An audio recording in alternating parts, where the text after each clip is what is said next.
నమశంకరాయ. శివముక్కోటి జనవరి 3వ తారీఖు రోజున 2026 సంవత్సరంలో వస్తున్నటువంటిది పుష్యమాసము, ఆరుద్ర నక్షత్రము, పౌర్ణమి తిథితో కూడుకున్నటువంటిది. రవి ధనుస్సు రాశిలో ఉంటాడు. అద్భుతమైనటువంటి రోజు. ఈ రోజున శని సంబంధంగా ఇబ్బంది పడేటువంటి వాళ్ళు అనగా మేష, మిథున, కర్కాటక, సింహ, కన్య, వృశ్చిక, ధనస్సు, కుంభ, మీన రాశుల్లో జన్మించినటువంటి వారికి శని బాధలు ఉంటాయి.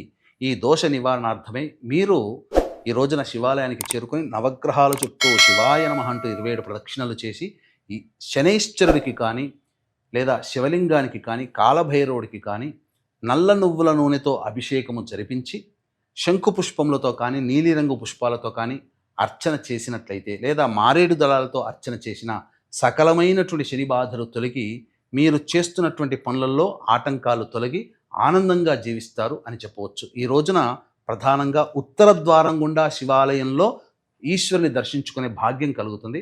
ఇటువంటి రోజుని అందరూ సద్వినియోగపరచుకోండి.